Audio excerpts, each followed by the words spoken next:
구독자 여러분 안녕하십니까. 시진핑 중국 국가주석이 어제 모스크바 크렘린궁에서 블라디미르 푸틴 러시아 대통령과 만났습니다. 이 소식은 단순한 국제 뉴스가 아니라요, 우크라이나 전쟁, 미국과 러시아와의 관계, 또 미국과 중국과의 관계, 그리고 중국의 대만 침공 시나리오 등등등과 아주 민감하게 맞물려 있는 소식이기 때문에 오늘 조금 시간을 갖고 이 보너스 뉴스 시간에서 전해드리려고 합니다. 자, 오늘도 구독, 좋아요, 알림 설정 3종 세트 해놓으시고요. 놓쳐서는 안 될 중요한 뉴스들을 매일매일 함께 하시길 바라겠습니다. 아참, 어제는 구독, 좋아요를 다른 날보다 제가 한두 번 더 이 멘트를 좀 강조를 했었는데요. 그 말을 들으시고 이미 구독을 하신 분들이 한 번 더 누르셔서 구독 취소가 되신 경우가 몇 분 계시더라고요. 구독은 한 번 누르시면 되고요. 한 번 더 누르면 구독 취소가 된다는 점, 기억해 주시기 바라겠습니다. 자, 오늘의 첫 소식은 뉴욕으로 가겠습니다. 뉴욕시가 현재 비상이 걸렸습니다. 강성 지지층을 지닌 도널드 트럼프 전 대통령의 기소를 앞두고 뉴욕의 법 집행기관들이 만일의 사태를 대비하기 위해서 비상사태에 들어갔다는 소식입니다. 뉴욕 경찰, NYPD와 뉴욕시 간부들은 어제 긴급 회의를 열고 공공안전대책을 논의하기도 했습니다. 이들은 트럼프 전 대통령 지지자들의 시위에 대비한 비상계획과 함께 인력 배치 방안 등에 대한 논의도 했습니다. 앞서 트럼프 전 대통령의 성추문 입막음 혐의를 수사 중인 맨하탄 지방검찰청도 지난주 법원 측과 특별 안전 문제를 논의하기도 했었습니다. 뉴욕의 각 부서가 지금 안전 문제 때문에 긴급 회의하느냐고 바쁩니다. 법원 건물의 외부 경비를 맡고 있는 뉴욕 경찰국 NYPD도 법원 건물의 내부의 또 안전 대책을 위해서 법원 관계자들과 또 법원 경찰관들과 함께 공동 회의를 한 것으로 전해졌습니다. 트럼프 전 대통령이 법원에 출두할 경우에 주변에서 지지자들의 시위가 발생할 가능성이 걱정되기 때문입니다. 실제로 트럼프 전 대통령은 최근 검찰이 자신을 체포할 것이다 라고 주장하면서 지지층을 향해서 저항하라 라며 행동을 촉구하기도 했습니다. 특히 그는 자신을 수사하는 맨하탄 지검을 부패하고 매우 정치적이다 라고 규정을 하면서 지지층의 분노를 자극시키기도 했습니다. 이 같은 메시지가 발표되자 일부 강성 지지층은요, 뉴욕에서 집결할 게 아니라 아예 플로리다주 마라라고의 트럼프 자택 주변에 집결해서 우리가 체포 그 자체를 아예 막아버리자 라는 주장이 확산하기도 하고 있습니다. 지금 트럼프 전 대통령이 주장을 한 대로 검찰이 정말 체포에 나설 경우에 지지자들이 직접 저지에 또 나설 것으로 우려되는 그런 대목입니다. 흑인이라는 이유로 트럼프 전 대통령에게 역인종차별주의자다라는 공격을 받았던 엘빈 브래그 맨하탄 검사장은 이에 대해서 이제 트럼프 지지자들의 위협을 그렇지만 우리는 절대 좌시하지 않겠다라는 입장을 밝힌 바 있습니다. 브래그 검사장은 지난 18일 이 직원들에게 직접 이메일을 보내서 뉴욕 검찰이나 법을 위협하려는 시도는 절대 용납하지 않을 것이다 라면서 검찰에 대한 위협은 수사기관이 엄정하게 수사할 것이다 라고 재차 강조했습니다. 뉴욕 경찰국은 이 브래그 검사장에 대한 경호도 지금부터 강화하기 시작했습니다. 트럼프 전 대통령은 지난 2016년 대선이 있기 직전에 포르노 배우와 과거 성관계가 있었다라는 그런 사실을 숨기기 위해서 회사 돈으로 합의금을 지급한 뒤에 또 회사 장부를 조작했다 라는 그런 의혹을 받고 있습니다. 관련 수사를 사실상 검찰은 마무리했는데요. 관련 수사를 한 이 맨하탄 지검은 조만간 트럼프 전 대통령을 기소할 전망입니다. 이 과정에서 미국에 또 한 차례 이 대규모 혼란이 발생하지 않을지 저기 우려되는 그런 상황입니다. 일부 소식통에 따르면요, 기소를 한 후에 이 체포까지 있을 수도 있고 빠르면 체포가 오늘 내일 사이에 있을 수도 있다라고 알려지면서 뉴욕을 비롯한 미 전국이 지금 초긴장 상태에 빠져 있습니다.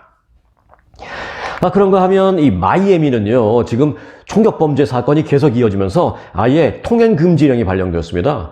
최근 총격 사건이 잇따르고 있는 것과 관련해서 플로리다주 마이애미 비치 시 당국이 통행 금지 명령을 발동했습니다. 이 마이애미 비치 시 당국은 지난 주말부터 어제까지 1차 통행 금지 명령을 발동한 데 이어서 이제 이번 주 목요일부터 다음 주 월요일까지 추가로 통금을 발령할 계획입니다. 통금은 봄방학 기간 파티 장소로 인기가 있는 사우스 비치 지역을 중심으로 적용되고 있습니다. 통금 시간 해당 지역 식당 등의 이 접객은, 즉 손님을 맞이하는 것은 절대 금지되고요. 또 일부 도로는 완전히 봉쇄됩니다. 주민 이외의 외부인은 호텔에 예약을 했다라는 증거를 소지하고 다녀야만 합니다. 이번 통금령은 지난 17일 밤 총격 사건으로 한 명이 숨지고 한 명이 중상을 입은 데 이어서 이틀 후인 19일 새벽 또 다른 총격 사건이 발생해서 한 명이 사망한 가운데 발동이 된 것입니다. 마이애미 비치 시장은 메시지를 통해서 혼란스러운 군중들과 각종 총기류가 방치할 수 없는 수준의 위험을 초래하고 있다라면서 통금 발령 배경을 설명하기도 했습니다. 코로나19 팬데믹이 시작되면서 직장을 잃은 미국 저소득층의 상당수가 보육비 부담에 아직도 일자리에 복귀하지 못하고 있다라는 조사 결과가 나왔습니다. 뱅크 오브 아메리카의 연구 결과에 따르면 활발한 경제 활동을 하는 시기인 25살에서 54살 사이의 미국인 가운데 팬데믹 이전에 회사를 그만둔 뒤에 아직도 복직하지 못한 경우가 38만 명에 이르는 것으로 나타났습니다. 뱅크 오브 아메리카는 저렴하면서도 양질의 이 보육 서비스가 현재 부족한 것이 이 같은 현상의 주요 요인이 되고 있다라고 지적했습니다. 연준도 지난달에 내놓은 경기 동향 보고서에서 보육 서비스 부족이 노동 참여를 가로막고 있다라는 평가를 내린 바 있습니다. 인구조사국의 지난달 설문에서는 지난해와 같은 수준인 490만 명이 보육기관을 다니지 않는 자녀들 때문에 결근을 한 것으로 조사돼서 팬데믹이 사라진 이후에도 보육의 어려움이 지속되고 있는 것으로 나타났습니다. 스위스의 세계적인 투자은행 크레딧 스위스가 경쟁사인 스위스 UBS에 인수되면서 167년의 역사를 마감했습니다.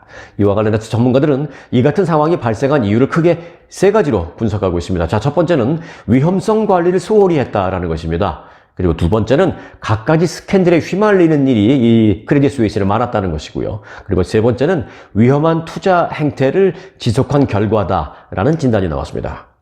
월스트리트저널은 지난 2008년 세계 금융위기를 무사히 넘겼던 크레딧 스위스가 그 이후 15년 동안 다른 은행들이 자체 규제 그리고 자체 관리를 철저하게 강화하는 동안에 그들은 그러나 여러 스캔들과 소송에 시달렸다라고 진단을 했습니다.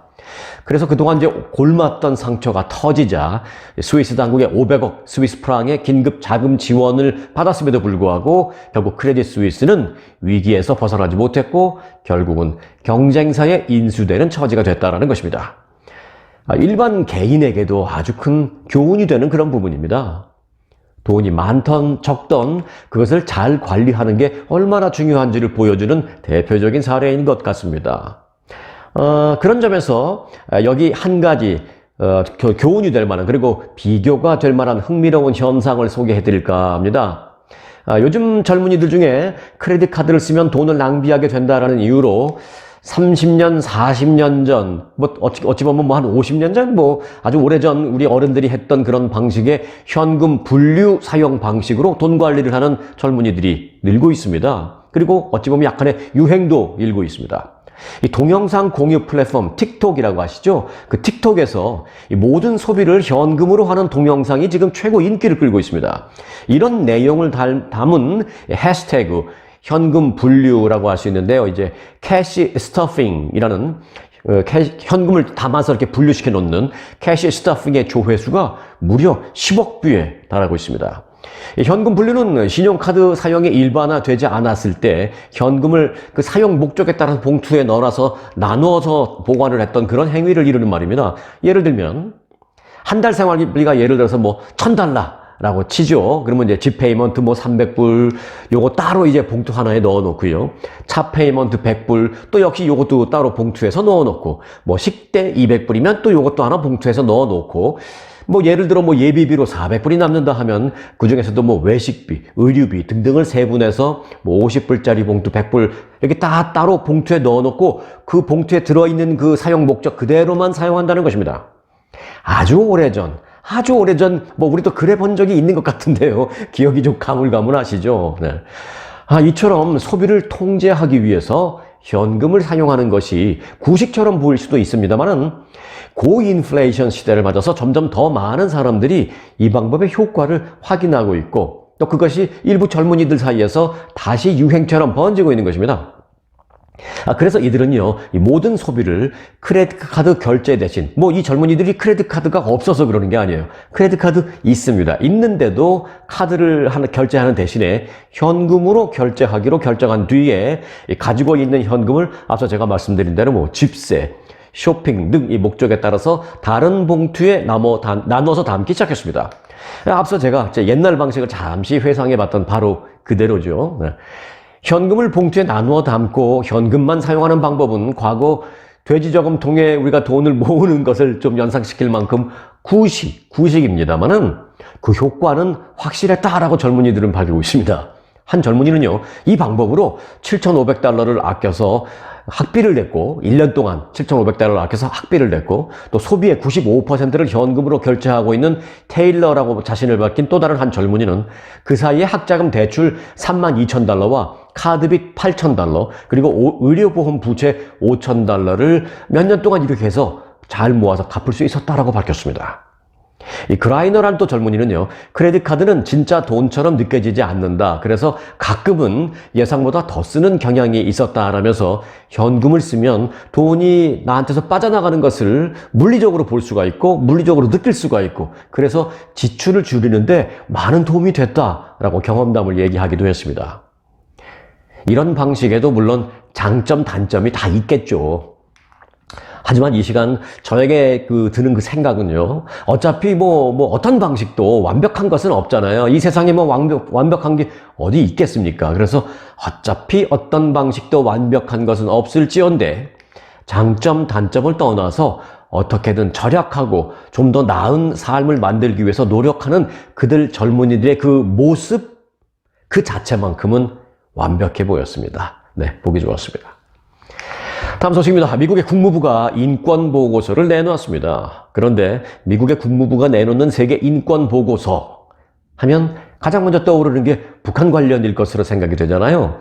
물론 그렇습니다만은 꼭 북한이나 이란 등의 나라만 분석하는 게 아닙니다. 바로 한국의 인권 상황도 여기에는 포함됩니다. 국무부는 어제 한국의 인권 상황과 관련해서 명예훼손죄 적용으로 인해 초래되는 언론 탄압과 중요합니다. 이게 한국의 인권 상황과 관련해서 명예훼손죄 적용으로 인해서 초래되는 언론 탄압과 표현의 자유 제한 문제 등에 대해서 우려를 표시한다라고 명시했습니다.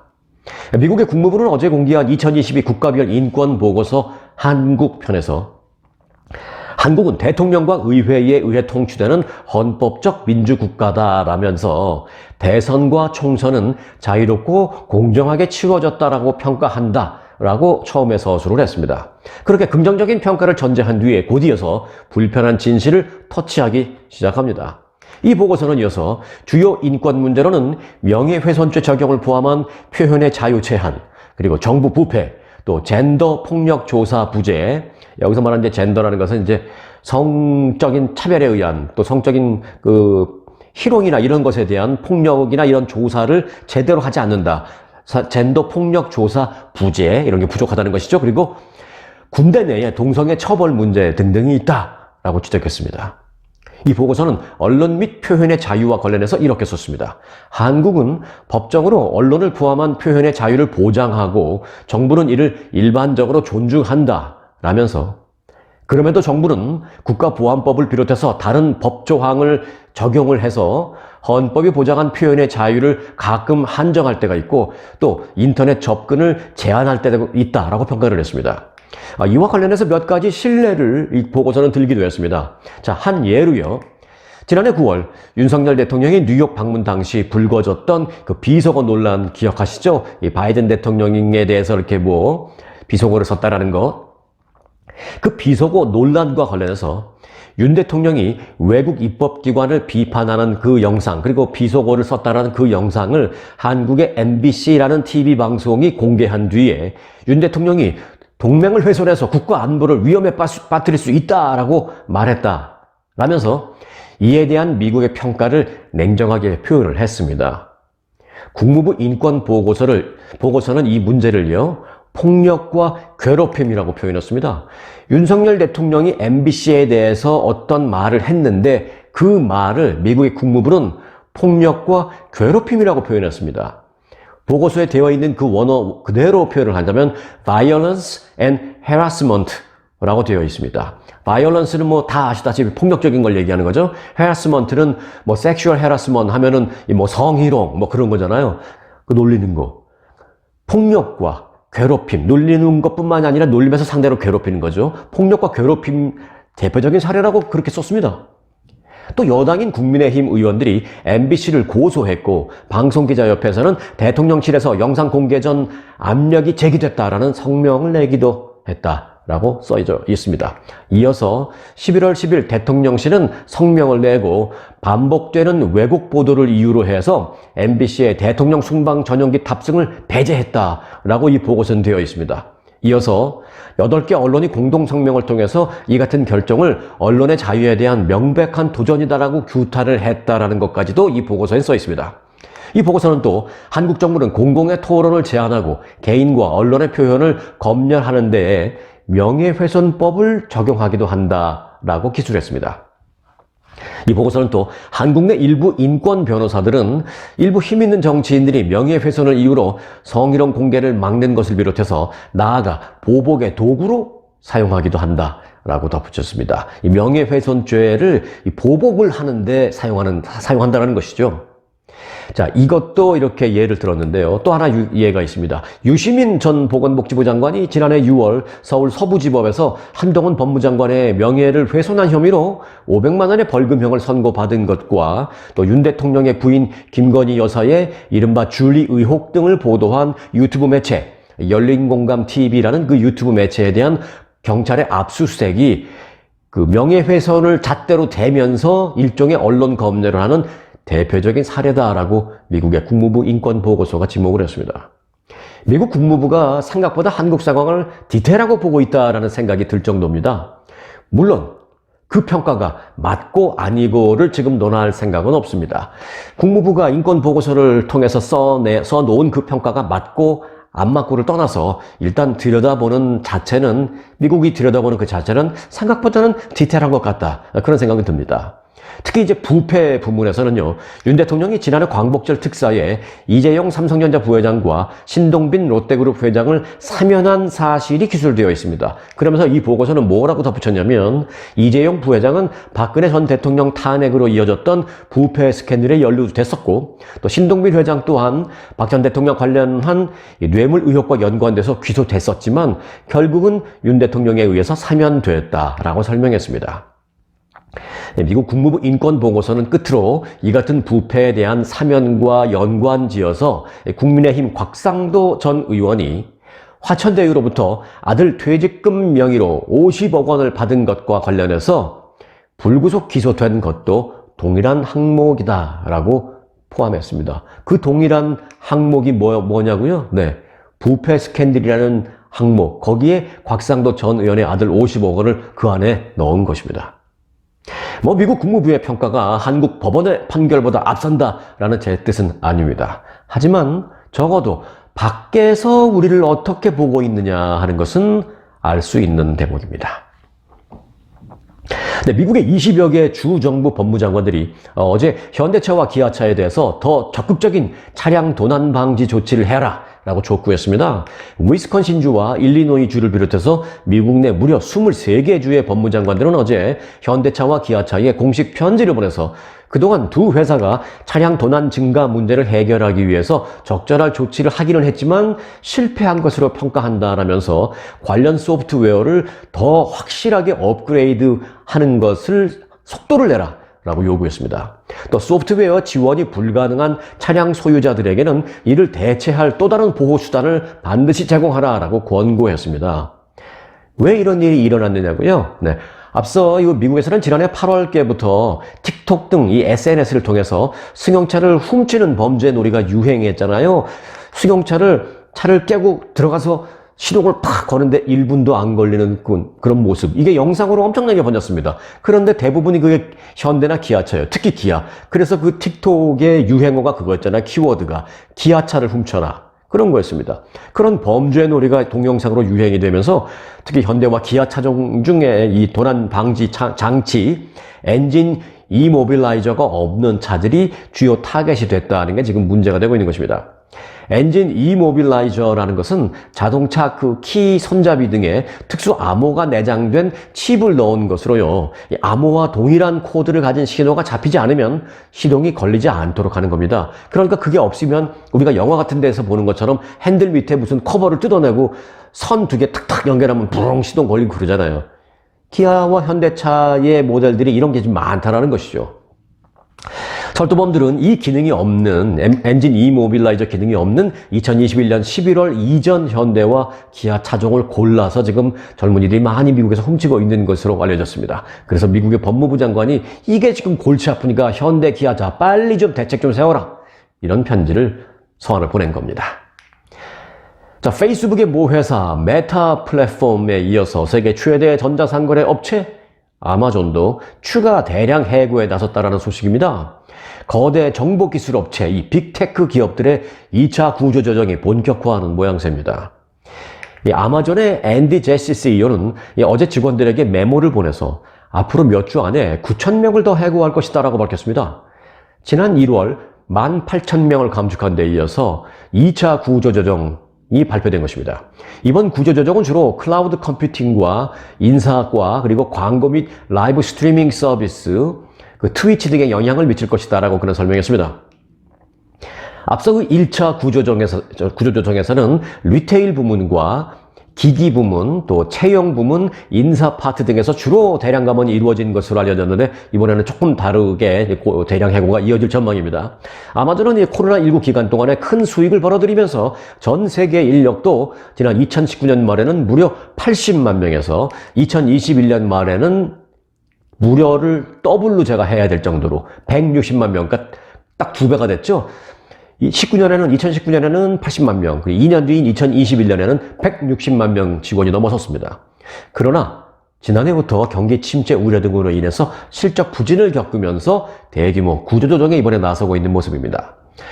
이달 초에는 버지니아주에 추진한 제2본사와 2단계 사업 등을 무기한 연기한다라고 밝힌 바 있고요. 또 시애틀과 뉴욕 등에서 운영해왔던 무인 편의점, 그 아마존 고라고 아시죠? 그 아마존 고 무인 편의점도 8곳의 운영을 중단하기로 했습니다. 아마존의 이번 해고 발표는 지난 14일 메타 플랫폼 기업에 이어서 빅테크 기업으로서는 두 번째입니다. 이 페이스북의 모 회사 메타는 지난해 11월 전체 직원의 13%에 해당하는 11,000명의 해고를 발표한 지 불과 넉 달 만에 거의 비슷한 규모의 감원 계획을 2주 전에 발표한 바 있습니다. 이 클라우드 기반 소프트웨어 업체인 트윌리오도 작년 9월에 전체 직원의 11%를 줄인 데 이어서 지난달에도 17%를 추가로 감원하기로 발표를 하는 등 대량 구조조정 발표가 계속 지금 눈만 뜨면 나오고 있습니다. 올해 1월 전체 직원의 6%인 12,000명을 해고한 구글의 모 회사 알파벳도 추가 감원 가능성이 지금 강하게 제기되고 있습니다. 이 알파벳의 투자사인 헤지펀드 TCI사는 지난 1월 구글의 이제 CEO는 순다로 피차이라는 사람이잖아요. 순다로 피차이 알파벳 CEO에게 서한을 보내서 직원들과 그리고 지출을 더 줄여라 라고 촉구했습니다. 누가요? 구글에게 투자한 투자회사가요. 세계 최고의 회사, 세계 최고의 직장으로 여겨지던 이들 빅테크 기업들의 대규모 해고가 잇따르고 있는 모습은요, 우리에게 무언가 시그널을 보내주고 있는 것 같습니다. 경기 침체의 서막이라는 시그널인가요? 제발 그런 것은 좀 아니기를 바랍니다. 그저 재정 건전성을 위한 대기업들의 어떤 스텝, 딱 그것이기만을 바랄 뿐입니다. 자, 흥미로운 소식 하나 전해드릴까요? 어쩌면 듣고 나시면 저에게 뭐라고 하실지도 모르겠어요. 아니, 송앵커, 흥미로운 소식, 재밌는 소식이라 하더니 듣고 나니까 재밌기는 뭘 재밌어, 더러운, 지저분한 소식이던데, 이러실지도 모르겠는데요. 여하튼 일단 좀 전해드려볼까요? 일론 머스크, 물론 테슬라의 CEO이기도 하지만 트위터의 CEO잖아요. 일론 머스크 트위터 CEO가 자신에게 무언가 묻고 싶어서 문의 메일을 보내는 기자들에게 똥 모양의 이모티콘을 발송하고 있습니다. 이모티콘 보면은 있어요, 그런 게. 대변 모양. 네. 자동 발송인 것 같습니다. 일론 머스크는 자신의 트위터에 이제 트위터 언론 대응용 이메일은 똥 모양의 이모티콘으로 자동 응답한다 라고 적었습니다. 이 기자가 머스크의 트위터 이메일 주소로 메일을 보내면 기자에게 돌아가는 일론 머스크의 답변은 딱 이모티콘 하나입니다. 똥 모양 이모티콘입니다. 경제매체 포브스는 이와 관련해서 머스크가 트위터를 인수하기 전에는 기자들이 일반적으로 이메일을 통해서 질문을 하고 그에 대한 답변을 일론 머스크가 본인이 하거나 또는 인사과 등등에서 일일이 답변을 해서 기자들이 답변을 이메일로 받아볼 수 있었지만 머스크가 지난해 10월 말 트위터를 인수한 이후에는 이메일 답장을 중단했다라고 설명했습니다. 이메일 답장을 중단한 데 이어서 넘어서서 최근에는 이처럼 지저분한 모양의 이모티콘을 발송하고 있습니다. 해서 저도 일론 머스크에게 이메일을 보내봤습니다. 단순히 그저 안녕하십니까? How are you? 라고 보냈더니요. 네. 1분도 안 돼서 저에게도 여지없이 저렇게 저 모양이 날라왔습니다. 동 모양이 날라왔습니다. 네. 자, 이에 대해서 어떤 기자는요, 트위터의 이러한 언론 대응이 영구적인 것인가 궁금해서 트위터의 이러한 언론 대응이 영구적인 것입니까? 라는 묻는 이메일을 보냈습니다. 어떤 답이 왔을까요? 네. 역시 동 모양의 이모티콘이 날라왔습니다. 그 기자에게. 자, 프랑스로 잠시만 가볼까요? 네, 프랑스 정부가 의회 입법 절차를 건너뛰면서까지 연금 개혁을 지금 밀어붙이고 있는데 이에 반발해서 야권이 제출한 엘리자베트 보른 총리 불신임안 두 건이 모두 하원 문턱을 넘지 못했습니다.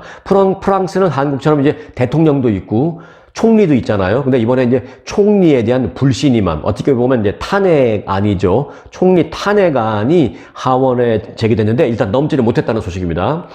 프랑스 하원이 어제 표결에 붙인 첫 번째 불신임안에는 278명이 찬성해서 이제 과반에는 미치지 못해서 부결됐습니다.